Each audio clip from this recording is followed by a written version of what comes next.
Celebramos hoy Pentecostés en la iglesia. No existe la vida cristiana sin el Espíritu. No existe la iglesia sin el Espíritu. No existimos nosotros nadie sin la obra del Espíritu Santo. La salvación nuestra es una salvación trinitaria. Por eso la iglesia dice, la iglesia es pueblo de Dios, relacionada con el Padre. La iglesia es cuerpo de Cristo, relacionada con el Hijo. Y la iglesia es templo del Espíritu Santo, relacionada con el Espíritu. Dios no entra en ningún sitio si el Espíritu Santo no abre o no lleva. El Espíritu Santo es el gran portador de Dios. Es el gran portador de Jesucristo desde siempre hasta el día de hoy. Por eso usted y yo podemos vivir sin el Espíritu del Señor. Y por eso usted y yo tenemos el gran compromiso de que cada día que comience usted debe pedirle al Señor el Espíritu. Porque el Espíritu es el que va adelante, es el que va iluminando, es el que te hace ver, es el que te mete dentro, es el que te ilumina. Bueno, todo eso es obra del Espíritu. Por eso algunos pensadores en la iglesia dicen que nosotros estamos en la era del Espíritu. Porque el Espíritu, dice San Pablo, es el que lo invade todo, lo penetra todo, lo conoce todo, lo lleva todo. En estos días Pablo decía una frase, carambas, fortísima. Decía, yo estoy encadenado por el Espíritu. Es decir, así como decía, vivo yo, pero no soy yo. Es Cristo el que vive y el que manda en mí. Y después dice que realmente Él está encadenado por el Espíritu del Señor. Cuando hablamos del Espíritu siempre nos referimos, ¿qué es lo que más conocemos nosotros del Espíritu? Los dones y los carismas. Y ustedes imagínense, si el Espíritu Santo tiene 100 puntos de acción, los dones y carismas son un solo punto. Y no está ubicado en los primeros. Las personas quieren, a veces uno ve gente que quiere estar en los grupos de oración y en muchas de esas cosas para tener dones. Y para tener, no se pongan en eso. Ustedes saben cuál es el primer don que tenemos nosotros, ¿cierto?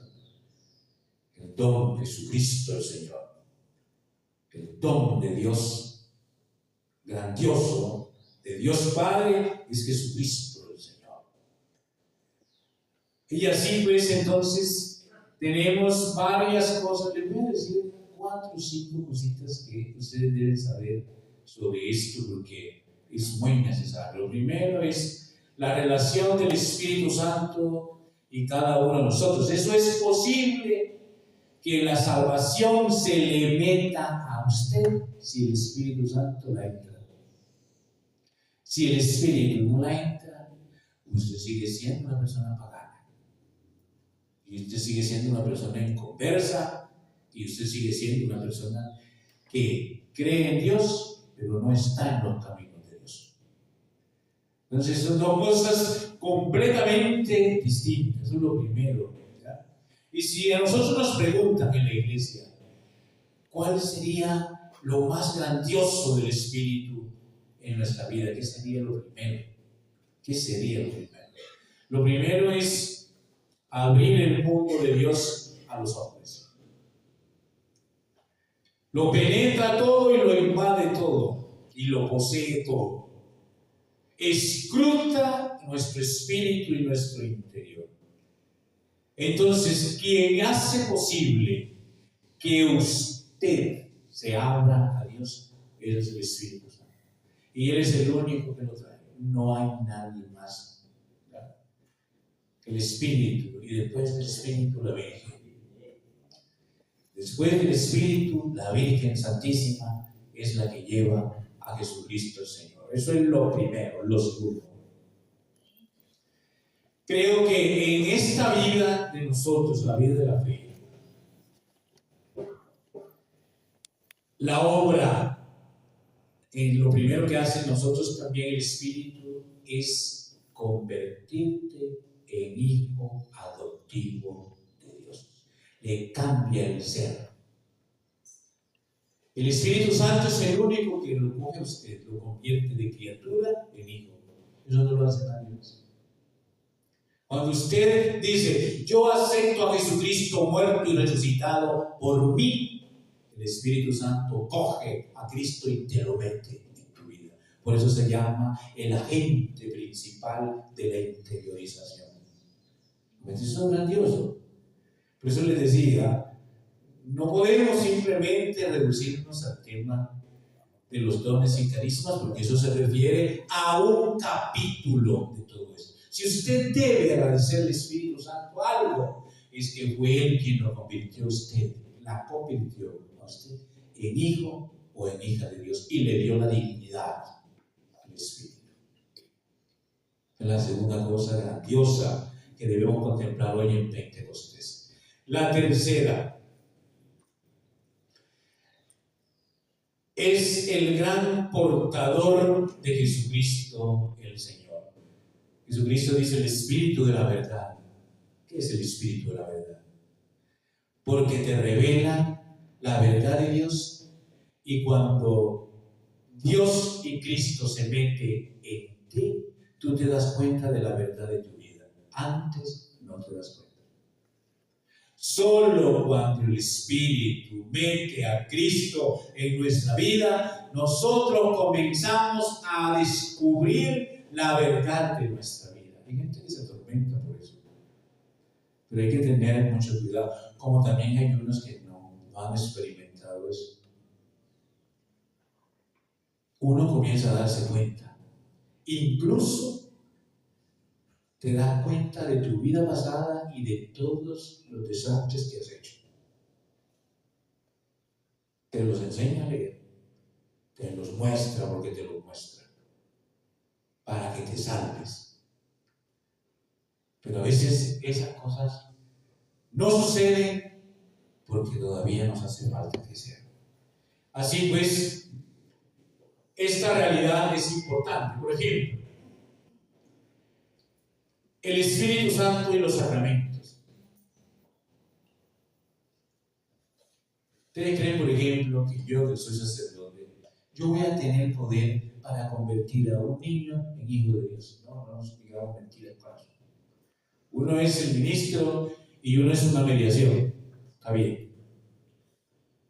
Pero eso solamente sucede porque el Espíritu Santo interviene. Si el Espíritu no está en el bautismo, entonces la persona no se convierte en hija de Dios. Eso sería una mentira. O por ejemplo, traigamos el ejemplo a la Eucaristía. Si en la Eucaristía la epíclesis que llamamos nosotros, es una palabra, es invocación. El sacerdote, antes de consagrar los dones, debe tener la epíclesis. Y la epíclesis es cuando el sacerdote pide al Espíritu Santo, le pide al Padre: manda el Espíritu Santo aquí para que estos dones se conviertan en el cuerpo y en la sangre de Cristo, porque solo el Espíritu es el portador de Jesucristo. Si uno no lo hace, si uno en una Eucaristía, un sacerdote no hace la epíclesis, Jesucristo no está presente en el pan y en el vino. Eso es delicadísimo. Es muy delicado. O pasemos para otro sacramento y veamos esta acción tan grande y tan poderosa. Pongamos el sacramento de la reconciliación. La gente que no está en camino dice: yo también lo voy a confesar con otro hombre que es más pecador que yo. La ignorancia es atrevida, como decimos. Porque es que el ministro es una mediación, no es la fuente. Ministro de la mediación, no es lo bueno.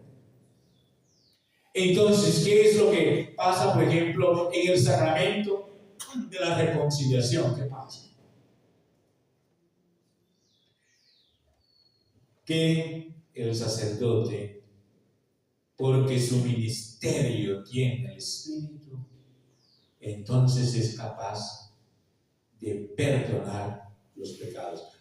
Hoy dice la palabra, a quienes les perdonen los pecados les quedan perdonados, y a quienes se los retengan les quedan retenidos. Pero díganme ustedes una cosa, antes de decirle eso, ¿qué es usted hizo?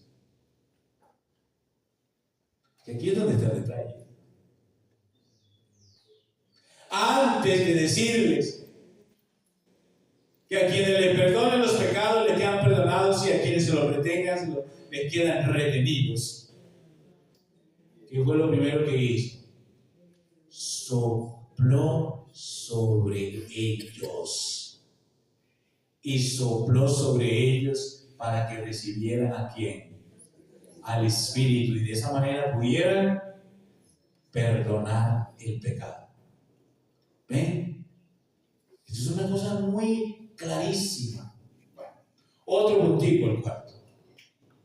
Allí sí, los dones y los carismas. La iglesia, los dones y carismas, ¿para qué existen en la iglesia? ¿Ustedes saben para qué existen? El Espíritu Santo, dicen, cuando uno lo bautiza, el Espíritu le infunde un don a la persona. Solo que si usted no se decide por Jesucristo, se pierde. Un montón de dones perdidos. Entonces, el Señor, digamos, el Espíritu más concretamente, enriquece a los hijos de Dios en la iglesia con los dones y con los carismas. El carisma entra por inspiración. Quisiera hacerme claro en esto, porque yo sé que a estos temas la gente los enreda y empiezan a tener y hacer cosas que no están bien. Ese capítulo que estoy diciendo acá es el más nombrado y el menos comprendido. Entonces, el Espíritu da un carisma a una persona. Esa persona le viene por inspiración. El Espíritu Santo le inspira. Comienza a verlo, comienza a sentirlo, comienza a encontrarlo, lo inspira. El Espíritu lo inspira. Y ese carisma está para responder a unas necesidades concretas y a un crecimiento concreto. Y los carismas siempre se vuelven institucionales. Por ejemplo, yo soy franciscano. El carisma lo recibió ¿quién? San Francisco. Pero San Francisco decía, el Señor me mostró, el Señor me reveló, el Señor me hizo ver cuando habló de esto. Es el carisma. Y el carisma se volvió institucional. El carisma de San Francisco lo seguimos todos los franciscanos. Entonces, para el crecimiento y el fortalecimiento de la iglesia, el don. Ayer en una reunión en Armenia había una persona que pedía una claridad sobre esto y decía que el don era un regalo. De Dios los dones no son regalos. Lo repito, no son regalos. El regalo, la persona le entra por mérito. Se me dice, por ejemplo, está Esperanza. No, es que Esperanza también es muy querida. Entonces yo, si no darle un buen regalo a Esperanza, vosotros, yo, Fabián, no, Fabián es queridísimo, yo no puedo salir con cualquier cosa a Fabián, tengo que darle un regalo bien bueno a Fabián. O a noviecita, tengo que darle un regalo bien bueno a noviecita, porque el regalo va por mérito, repito. Va por mérito. El don es inmerecido. Usted no lo merece, Dios se lo da porque quiere, pero no porque tú lo merezcas. Es importante tener esa diferencia. Bueno, mientras que el carisma va para fortalecer y hacer crecer a la iglesia, el don va para la capacitación de la persona. La capacita para un servicio, la capacita para hacer crecer a la iglesia, la capacita para consolidar. Hay gente que te encuentras en el camino y te dice: Padre, yo antes no era capaz de esto, y miren por dónde voy. Inmediatamente usted que deduce que esa persona tiene un don del Espíritu Santo, está capacitada. Todo para hacer crecer a la iglesia. Todo, carismas y dones para hacer crecer a la iglesia. Ese es el otro capítulo fundamental para todo esto. Una pregunta que también se me hacía ayer en Finlandia: cuando una persona dice que tiene un don y no está vinculada con la iglesia, porque hay un caso en Finlandia, algo así. Entonces, ¿cómo manejar eso? Le dije: no necesito que me la traiga. ¿Por qué? Porque todo carisma y todo don es para vincularse a la iglesia y servir a la iglesia.